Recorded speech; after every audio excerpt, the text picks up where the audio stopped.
മിക്ക പേഷ്യൻസും നമ്മളോട് ചോദിക്കുന്ന ഒരു കാര്യമുണ്ട്, പല്ല് ക്ലീൻ ചെയ്ത് കഴിഞ്ഞാൽ എനാമൽ പോവുമോ എന്നുള്ളത്. കൂടെ പല്ല് ക്ലീൻ ചെയ്യുന്നതുകൊണ്ട് എന്തെങ്കിലും ദോഷ്യങ്ങളുണ്ടോ എന്നുള്ളത്. പിന്നെ എത്ര ഇൻ്റർവെല്ലിൽ വേണം നമ്മൾ പല്ല് ക്ലീൻ ചെയ്യണം എന്നുള്ളത്. നമസ്കാരം, എൻ്റെ പേര് ഡോക്ടർ പാർവതി. ഞാൻ അപ്പോളോ അഡ്ലക്സ് ഹോസ്പിറ്റലിലെ അസോസിയേറ്റ് കൺസൾട്ടൻ്റാണ്.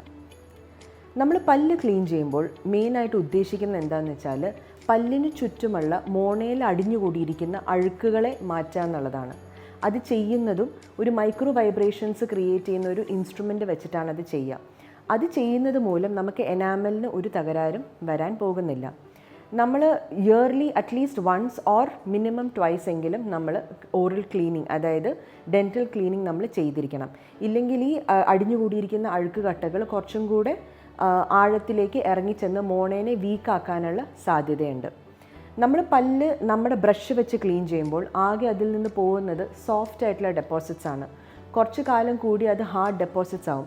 ഈ ഹാർഡ് ഡെപ്പോസിറ്റ്സ് ആണ് നമ്മൾ ഡെൻ്റൽ ക്ലീനിങ് ചെയ്യുമ്പോൾ മാറുന്നത്. ഈ മോണ എന്നുദ്ദേശിക്കുന്നത് പല്ലിൻ്റെ അടിയിൽ മോണയും അതിൻ്റെ കൂട്ടത്തിൽ തന്നെ എല്ലും കൂടെയുള്ള ഘടകമാണ്. അപ്പോൾ ക്ലീനിങ് നമ്മൾ റെഗുലറായിട്ട് ചെയ്തില്ലെങ്കിൽ മോണയുടെ കൂട്ടത്തിൽ അതിൻ്റെ അടിയിലുള്ള എല്ലും കൂടെ തെയ്യാനുള്ള എല്ലാ ചാൻസസും ഉണ്ട്. അതുമൂലം പല്ല് കുറച്ച് കാലം കഴിഞ്ഞ് തന്നെ ലൂസായി ഇളകി പോകാനുള്ള കാര്യമുണ്ട്. ഒന്ന് ആലോചിച്ച് നോക്കൂ, പല്ലിൽ കേടില്ലാതെ പല്ല് തന്നെ ആടിപ്പോകുന്നൊരു സിറ്റുവേഷൻ. ഇതുണ്ടാവുന്നത് നമ്മുടെ ക്ലീനിങ് ഡിലേ ആയി വരുമ്പോഴാണ്. എസ്പെഷ്യലി ഡയബറ്റീസ് പോലെയുള്ള അസുഖങ്ങളുള്ള ആൾക്കാരാണെങ്കിൽ മോണയുടെ ഹെൽത്ത് അതിലും കൂടുതൽ കെയർഫുള്ളായിട്ട് വേണം നോക്കാനും അത് ശ്രദ്ധിക്കാനും.